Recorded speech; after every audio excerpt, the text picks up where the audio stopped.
Abra sua Bíblia no livro de Gênesis, capítulo 8. Primeiro livro da Bíblia, né? Bem facinho para vocês hoje. Gênesis, capítulo 8. Nós estamos dando início à palavra do Senhor, diretamente aqui da Assembleia de Deus Cristo Salva, na Avenida Mendes Sá, número 617, em Messejana. E você que nos ouve através de um DVD, através da rádio, você pode também abrir a sua Bíblia no livro de Gênesis, capítulo 8. Quem encontrou, diga amém. Quem não encontrou, diga misericórdia. Não tem ninguém na misericórdia hoje, ô glória, né? Fiquemos todos de pé em reverência à palavra do Senhor. Você que não tem Bíblia, procura ficar pertinho de quem tem, para que você possa acompanhar. Se você que tem, viu que o irmão não tem, né, mas ele ficou meio envergonhado, chega você lá pertinho, né, e compartilha agora dessa leitura da palavra do Senhor, tá bom? Vamos ler então. Gênesis capítulo 8, versículo 1 em diante, diz assim: Então Deus lembrou-se de Noé e de todos os animais selvagens e rebanhos domésticos que estavam com ele na arca, e enviou um vento sobre a terra, e as águas começaram a baixar. As fontes das profundezas e as comportas do céu se fecharam, e a chuva parou. As águas foram baixando pouco a pouco sobre a terra. Ao fim de 150 dias, as águas tinham diminuído, e no 17º dia do 7º mês, a arca pousou nas montanhas de Ararat. As águas continuaram a baixar até o 10º mês, e no primeiro dia do 10º mês, apareceram os topos das montanhas. Passados 40 dias, Noé abriu a janela que fizera na arca, esperando que a terra já tivesse aparecido. Noé soltou um corvo, mas este ficou dando voltas. Depois soltou uma pomba, para ver se as águas tinham diminuído na superfície da terra. Mas a pomba não encontrou lugar onde pousar os pés, porque as águas ainda cobriam toda a superfície da terra, e por isso voltou para a arca a Noé. Ele estendeu a mão para fora, apanhou a pomba e trouxe de volta para dentro da arca. Noé esperou mais 7 dias e soltou novamente a pomba. Ao entardecer, quando a pomba voltou, trouxe no seu bico uma folha nova de oliveira. Noé então ficou sabendo que as águas tinham diminuído sobre a terra. Esperou ainda outros 7 dias e de novo soltou a pomba, mas desta vez ela não voltou. No primeiro dia do primeiro mês do ano 601 da vida de Noé, secaram-se as águas na terra. Noé então removeu o teto da arca e viu que a superfície da terra estava seca. No 27º dia do mês, a terra estava completamente seca. Então Deus disse a Noé: Sai da arca, você e sua mulher, seus filhos e as mulheres deles. Faça que saiam também a todos os animais que estão com você, as aves, os grandes animais e os pequenos que se movem rente ao chão. Faça-os sair para que se espalhem pela terra, sejam férteis e se multipliquem. Então Noé saiu da arca com a sua mulher e seus filhos e as mulheres deles, e com todos os grandes animais e os pequenos que se movem rente ao chão e todas as aves. Tudo que se move sobre a terra saiu da arca, uma espécie após a outra. Depois Noé construiu um altar dedicado ao Senhor, e tomando alguns animais e aves puros, ofereceu-os como holocausto, queimando-os sobre o altar. O Senhor sentiu o aroma agradável e disse a si mesmo: Nunca mais amaldiçoarei a terra por causa do homem, pois o seu coração é inteiramente inclinado para o mal desde a infância, e nunca mais destruirei todos os seres vivos como fiz desta vez. Enquanto durar a terra, plantio e colheita, frio e calor, verão e inverno, dia e noite, jamais cessarão. Amém? Põe a mão no teu coração, diga: Pai, que neste momento a tua palavra seja direcionada ao meu coração, e que eu possa aprender a perfeição com o Senhor, em nome e para a glória do Senhor Jesus. Pode sentar e aplaudir a palavra do Senhor neste momento. Quantos aqui querem vitória em sua vida? Levante a sua mão, diga eu quero.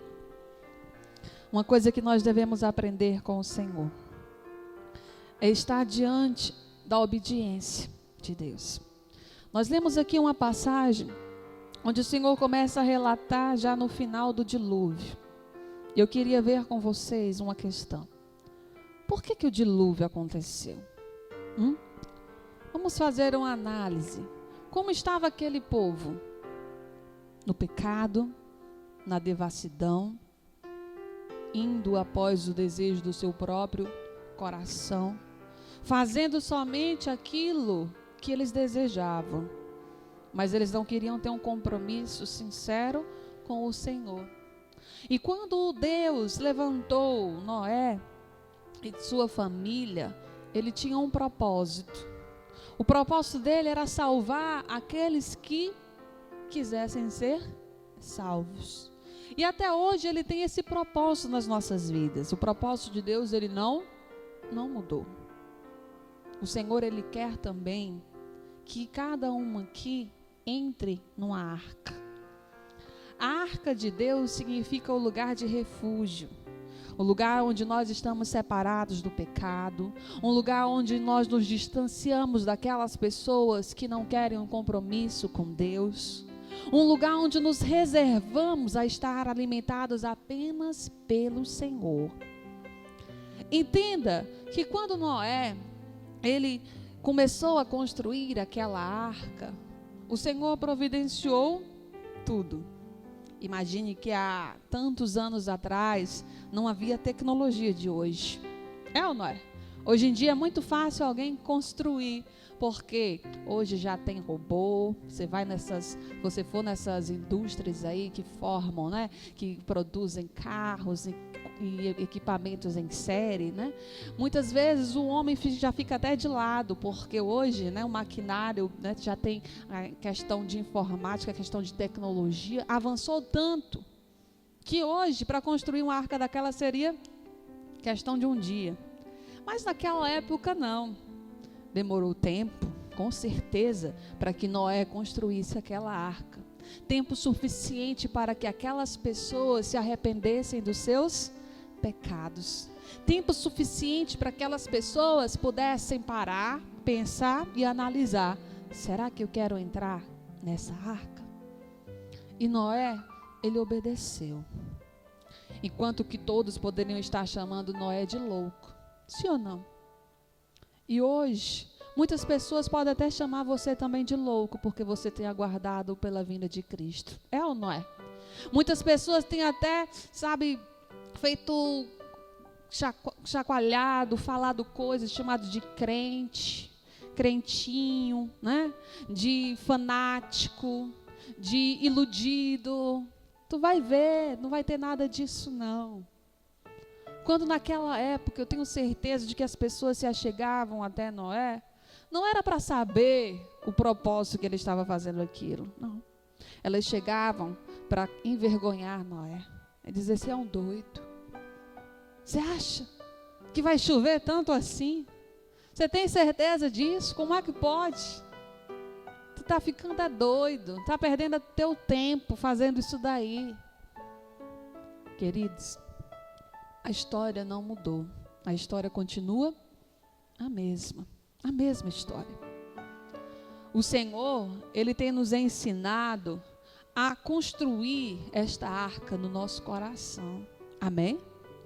É uma proteção de Deus para que o maligno não venha te tocar. Eu quero que você entenda o texto que nós lemos quando Noé começa a relatar então um dilúvio, porque demorou muito tempo. Sabe por que demorou muito tempo? Pergunta para o irmão: por que demorou muito tempo, irmão? É o tempo que você tem que estar, resguardado do mundo, para depois você vir enfrentá-lo. Às vezes a gente já quer enfrentar o mundo assim, né? Sem estar preparado, de qualquer maneira. Você acabou de tomar uma decisão e você já acha que agora você pode enfrentar quem vier. e fazer coisas extraordinárias, quando na realidade nós temos que entrar na arca do Senhor, nos guardar do mundo e esperar o tempo certo para que Deus ele venha operar na nossa vida. Amém? Muitas pessoas caem por falta desse preparo, porque elas acham que são imbatíveis e quando vêm as tribulações da vida, elas não conseguem suportar. Quando eu olho para esse texto, eu vejo que não foram 1, nem 2, nem 40 dias, não. Demorou muito tempo para que então tudo começasse de novo. Amém? E a questão é, houve destruição? Sim ou não? Sim. É necessário que você destrua tudo aquilo que te prejudica. Existe uma história muito antiga, mas muito bonita. Sabe aquelas histórias de reino, que todo reino tem um guardião do castelo? Vocês conhecem essas histórias de castelo? Todo castelo tem um guardião, que é aquele que fica de olho, né? A Bíblia chama esse guardião de atalaia. Amém? É aquele que fica de olho por onde vem o inimigo. Ele fica observando por onde ele vem, e quando vem o inimigo, ele tem que avisar e tem que pôr fim. Amém? O guardião do castelo morreu. Daí foi necessário então convocar um novo guardião. Então chamaram todos aqueles que participavam da guarda para escolher quem seria o novo guardião do castelo, aquele que seria o chefe, aquele que tinha uma visão de águia para poder ordenar e comandar todo o restante da equipe. Daí foram todos para o salão, estavam reunidos numa roda bem enorme, muitos e muitos homens. E chegou então o rei e disse: aqui está o problema. Aquele que conseguir resolver, esse vai ser o novo guardião do castelo. Só que, quando começaram a olhar para a situação, eles não conseguiam discernir onde estava o problema. Existia uma mesa de centro, linda, belíssima, e um jarro com as flores mais belas ainda. E aqueles homens começaram a olhar onde estava o defeito e procuravam. Será que a flor está murcha? Não estava. Será que o jarro está quebrado? Não estava. Será que essa mesa está torta? Não estava. Eles procuraram de todos os lados e não encontraram defeito algum. E vinham um, olhava e de um por um chegava para analisar onde estava o problema, porque só seria o guardião do castelo aquele que resolvesse o problema. Quando de repente um deles chegou, desembainhou a sua espada e quebrou tudo. Os outros ficaram espantados. Nossa, por que ele fez isso? Ele está ficando doido. O rei vai já mandar prendê-lo, porque ele destruiu e ninguém mais vai poder olhar. Ele olhou para o rei e disse: meu rei, não importa qual é o problema, se ele é um problema, ele precisa ser destruído. Amém? Então, se o rei disse que ali era um problema, o guardião tinha por obrigação destruir aquele problema. Amém? Se existe uma coisa na tua vida, querido, que é pecado, não importa qual é, se é bonito, se é perfeito aos teus olhos, se te faz feliz, se te dá prazer, não importa. Se é pecado, ele precisa ser destruído. Arranca da tua vida, lança fora. Porque o que Noé passou, querido, foi essa situação. Não importava quem era. Podia até ser os da sua família. Se não entrassem na arca, também iam perecer. Com certeza tinha muitos amigos de Noé. Sim ou não? Todo mundo tem um vizinho. Todo mundo tem um amigo. É ou não é? Com certeza Noé tinha irmãos. Sim ou não? E a Bíblia não relata que os irmãos de Noé entraram. Entende isso? Foi doloroso deixar muita gente de fora? Sim ou não? Mas foi uma escolha deles e não de Deus. Deus mandou Noé construir para que entrasse todos aqueles que quisessem ser salvos. Mas eles não quiseram entrar. Então entenda que aquilo que Noé fez foi obedecer. Pergunta para o irmão que está do teu lado: você tem obedecido ao Senhor, irmão? Aí algumas pessoas dizem: mas eu tenho buscado ainda qual é a vontade de Deus para a minha vida. Ô irmão, está lendo a Bíblia não, irmão? Está lendo não? Porque a Bíblia já te ensina qual é a vontade de Deus. Sim ou não? Mas eu preciso de uma orientação. Para que você tem pastor? Se você está com dúvidas, chegue, converse. Amém? O problema é que tem pessoas que se acostumam ao problema. Mas chega uma hora, querido, que você vai ter que encarar. Chega uma hora que não vai dar mais para você esconder. Chega uma hora que ele vai vir à tona. Porque a Bíblia diz o quê? Que não há nada oculto que não seja revelado. Pode demorar um tempo, 2 tempos, né? Mas a hora chega. E a hora, querido, melhor é enquanto ainda der tempo. Enquanto há vida, há esperança. Você está vivo? Então Deus pode trabalhar na tua vida e mudar a tua história. Amém? Quando Noé entrou naquela arca em obediência, ele não sabia quanto tempo ia demorar, não. Mas ele sabia que ele estava realizando a vontade de Deus. Amém? Não importa quanto tempo vai demorar para você receber a sua bênção, não, irmão. Se você vai ter que, viver só daquilo ali. Oh, meu Deus do céu, todo dia é isso, todo dia é isso. Pois é, o pão de Deus que tem te dado cada dia. Tem gente que nem tem isso, mas você tem. Porque Deus é o Deus da provisão e Ele não te desampara. Amém? Mas é porque eu queria mais. Uma hora vai chegar. Agora presta atenção. Quando Noé saiu da arca, o que foi que ele fez? Pode pescar. Vai lá. Abre o texto aí de novo. Ele ofereceu um sacrifício ao Senhor. Amém? Ele adorou ao Senhor. Ele colocou diante de Deus a sua oferta. Lá no versículo 20. Veja. Depois que ele saiu da arca, mandou todos saírem. Aí diz: depois Noé construiu um altar dedicado ao Senhor e, tomando alguns animais e aves puros, ofereceu-os como holocausto, queimando-os sobre o altar.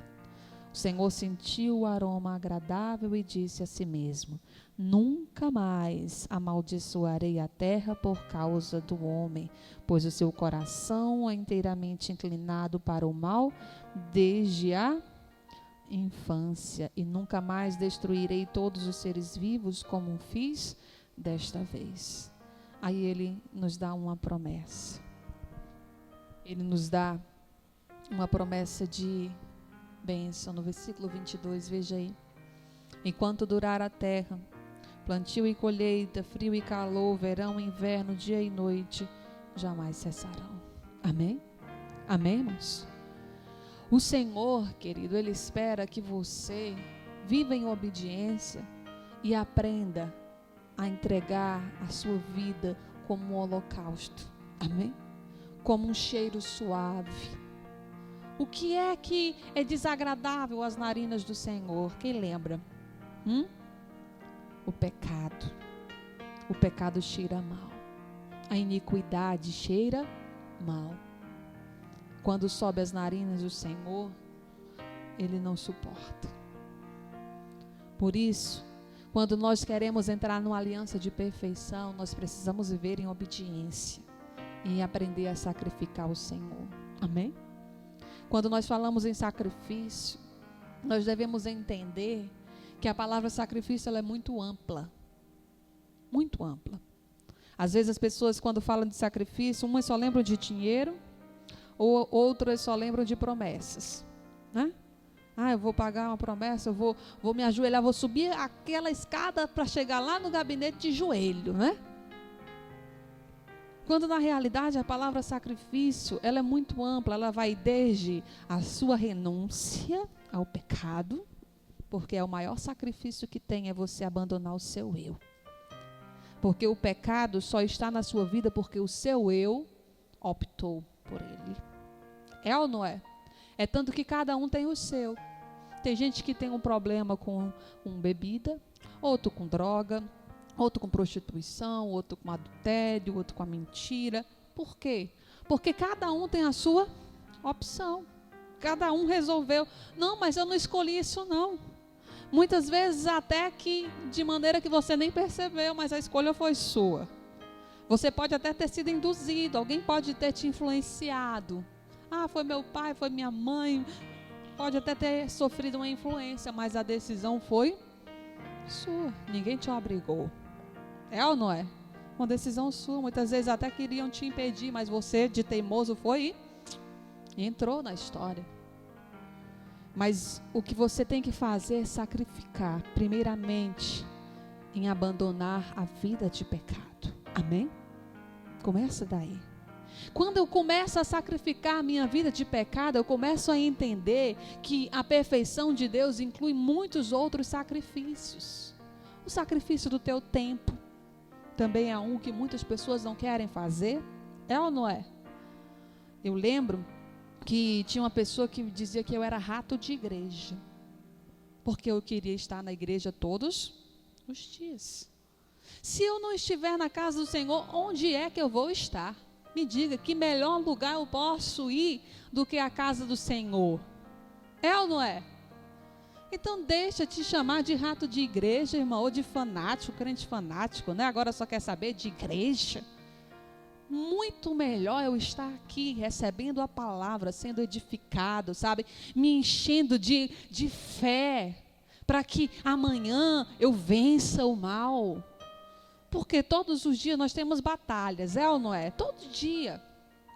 Se você não se alimentar, querido, para no outro dia você estar forte, como é que você vai vencer? Então o melhor lugar para estar é na presença de Deus. Então eu tenho que sacrificar o meu tempo para estar com Deus. Amém? Esse também é um sacrifício, sim ou não? Para uns, não é cansativo porque passou o dia em casa, deitado, sem fazer nada.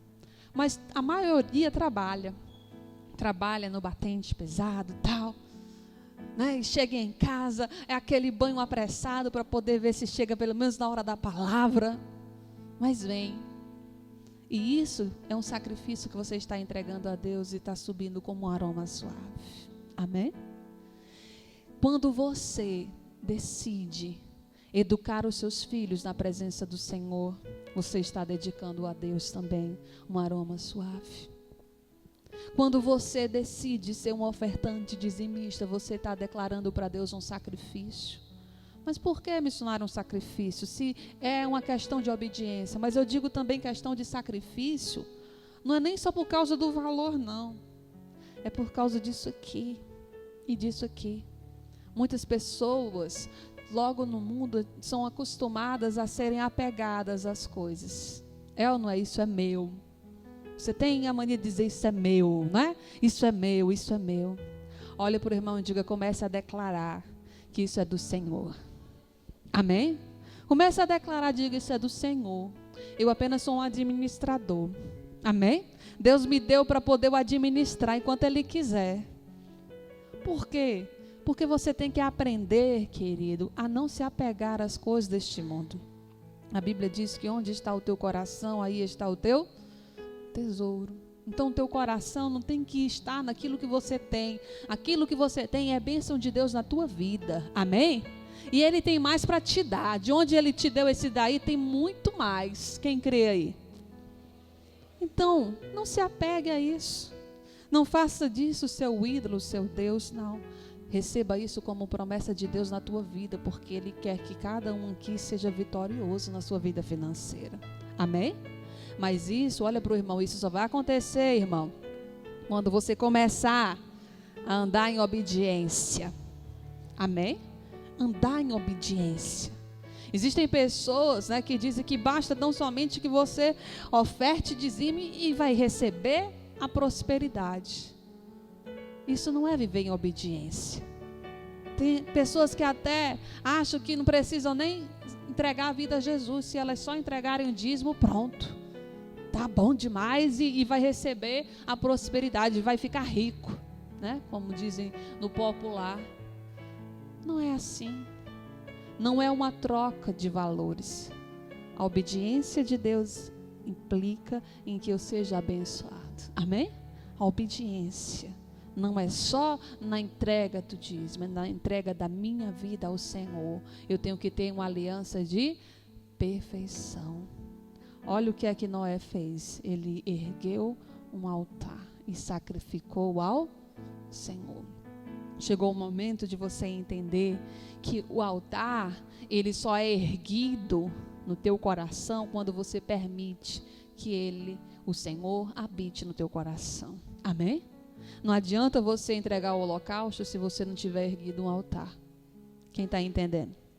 Senhora, ainda não entendi. Onde é que eu vou erguer esse altar aí? O que é que eu tenho que fazer? O altar é o teu coração. Você tem que erguê-lo, porque muitas vezes o teu coração está sujo por causa do pecado. O teu coração está cheio de rapina, porque você guarda ódio, mágoa dentro do seu coração. E isso vai te destruindo. Chegou a hora de você lavar o teu coração e erguê-lo, porque ele é o altar. Você entrega o sacrifício, mas o altar tem que estar erguido, senão de nada vai valer. Quem entendeu? Por que muitas pessoas não alcançam a vitória financeira? Porque ainda tem pecados ocultos em suas vidas. Entende? Eu posso não saber, o pastor pode não saber, o irmão que está do teu lado pode não saber, teu pai pode não saber, tua mãe nem desconfia, tua esposa nem sonha, né? Mas Deus tudo vê. Ele sabe de todas as coisas.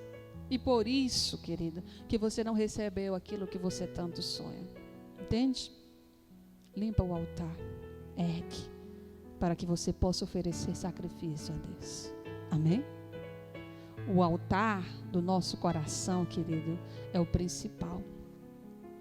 Muitas vezes não entendemos a palavra do Senhor. Tem gente que abre a Bíblia e diz, eu leio, mas eu não entendo nada. Por quê? Porque a primeira coisa que tem que fazer é orar e pedir ao Espírito Santo de Deus que possa te mostrar. Porque muitos livros você pode comê-los, né? E entender. Mas aquilo que só se discerne espiritualmente, você tem que pedir a orientação do Espírito Santo para que ele possa então te mostrar a palavra de Deus com verdade. Amém? Então essa vitória, querido, financeira que Deus quer te dar, ela depende de obediência. Não é somente de você, eu vou sacrificar. O sacrifício é válido quando você vem para honrar ao Senhor e não simplesmente para querer ser beneficiado. Honre a Deus com as primícias, honre, mas honre a Deus com a tua vida também. Amém? Não seja só dizimista, seja também entregue ao Senhor a tua vida. As pessoas ou é 8 ou é 80. Aí tem gente que diz, não, mas não precisa ser dizimista não, eu já sou de Jesus, já dei minha vida todinha para Ele, né? Não preciso mais eu entregar o dízimo não. Quando ele falava ali, ele falava era do nosso coração, quando na realidade ele fala de tudo. Amém? Então somente a palavra de Deus te ensina que ele fala de todas as coisas. Ele fala sim das coisas materiais, mas ele fala sim das coisas espirituais. Amém? Abre Mateus, por favor. Vamos ler lá no capítulo 23 de Mateus. Diz assim: ai de vós, mestres da lei e fariseus hipócritas, Vocês dão um dízimo da hortelã, do endro e do cominho, mas têm negligenciado os preceitos mais importantes da lei: a justiça, a misericórdia e a fidelidade. Vocês devem praticar estas coisas sem omitir aquelas.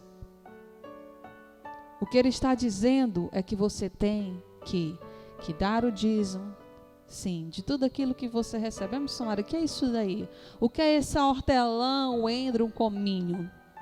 Naquela época, as pessoas comercializavam, muitas vezes com troca.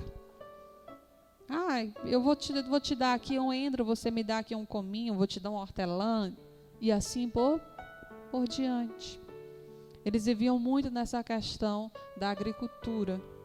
Hoje você não é agricultor, amém? Então você não pode pegar e eu colhi aqui 100 hortelã, eu tenho que dar 10 hortelã. Não, você não é um agricultor. O que é que você recebe? Qual é o seu salário? É em dinheiro, é ou não é? Então você deve dar o dízimo do dinheiro que você recebe, mas também você tem que dar o dízimo de quê? Justiça, misericórdia e fé. Hoje eu estou diferente, que eu estou com a tradução da NVI, né? Vocês estão notando aí que está meio diferente da de vocês, né? A NVI, ela muda umas palavrinhas, né? Mas é a Bíblia, né? Não foge do que é, não. Fé e fidelidade, né? Eles são parecidos. O que você tem que entender é que o teu coração, ele precisa também entregar a Deus a parte que é dele. Teu tempo você tem que dar para Deus. Tua vida você tem que dar para Deus. Tua obediência tem que dar para Deus. Amém? Logo nos versículos anteriores, do 17 ao 20, você pode até ler na sua casa, ele fala sobre a purificação do altar.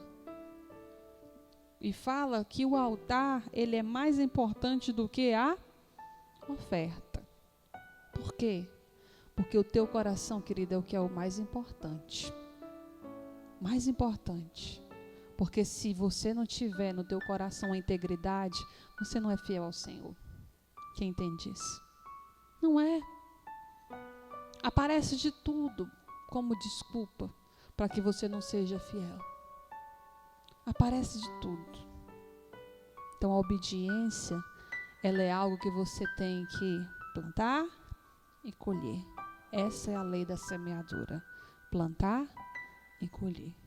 E o Senhor disse, enquanto houvesse vida, ia haver a lei da semeadura. Enquanto Jesus não voltar, querido, vai haver a lei da semeadura.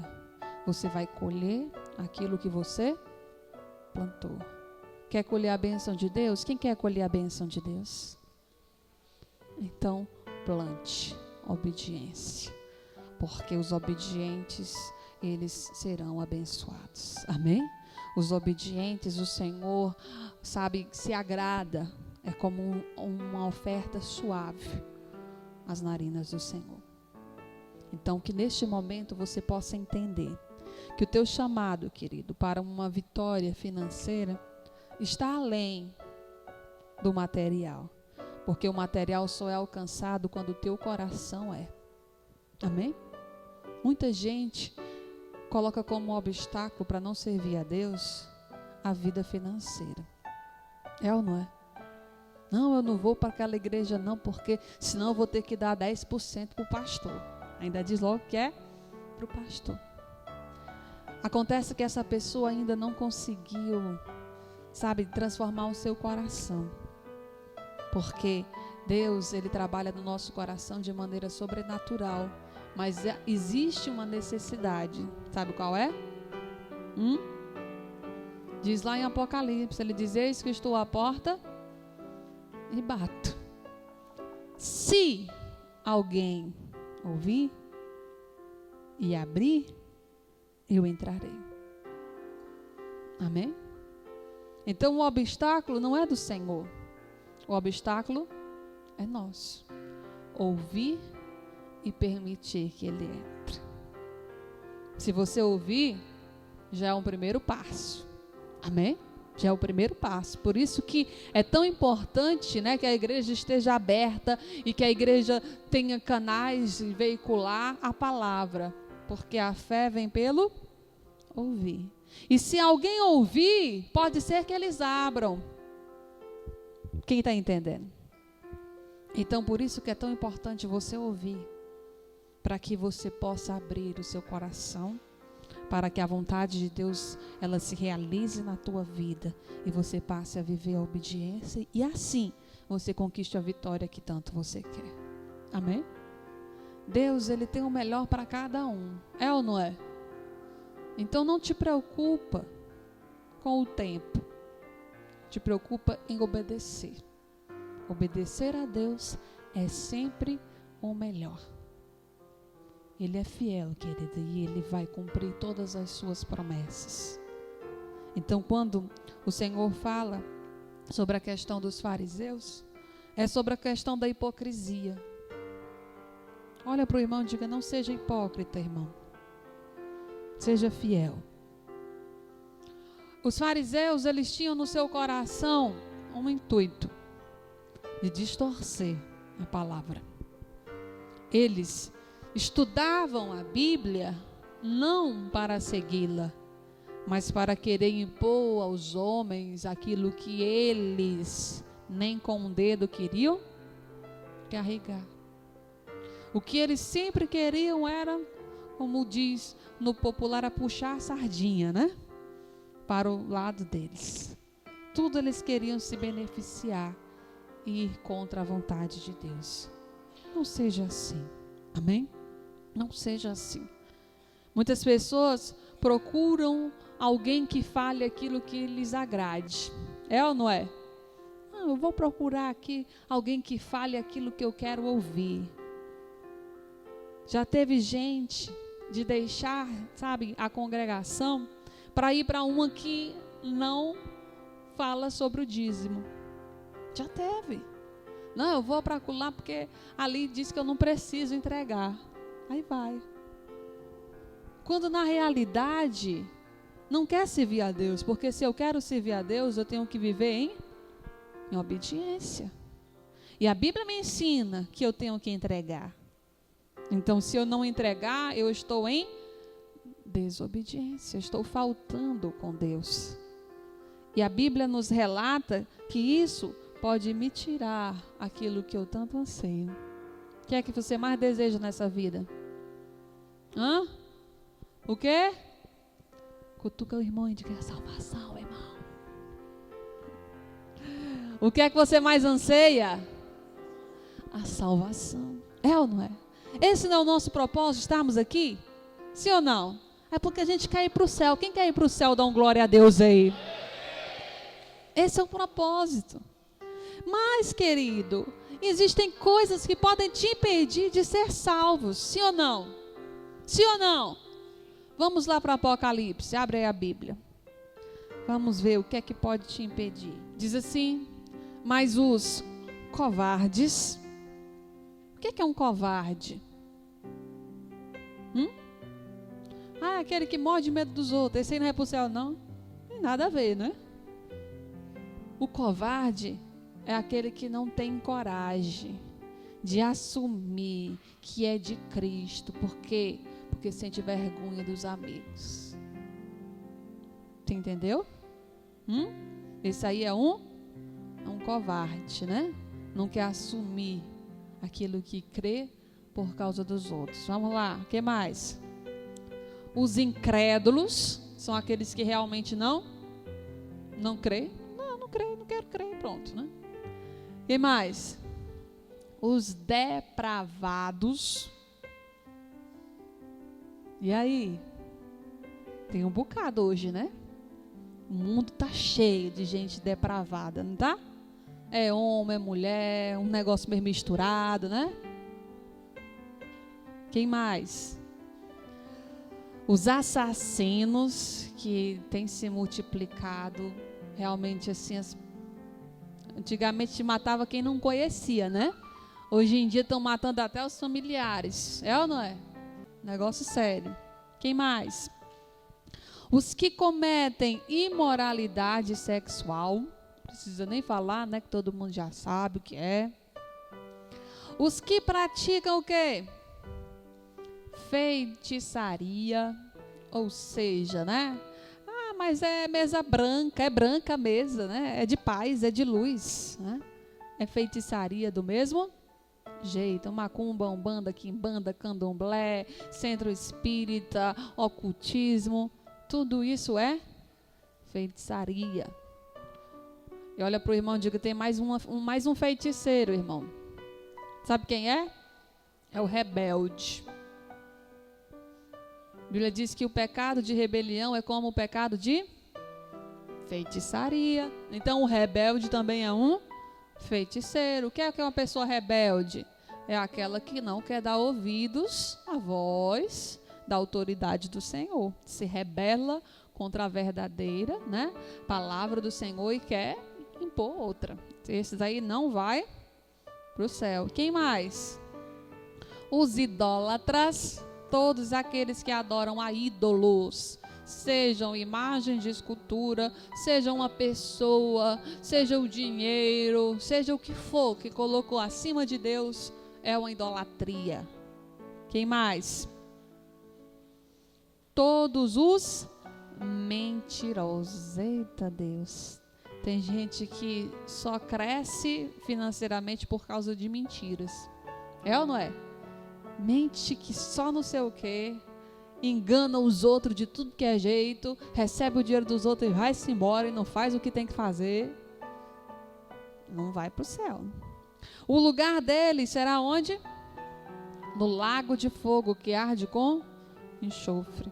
Esta é a segunda morte.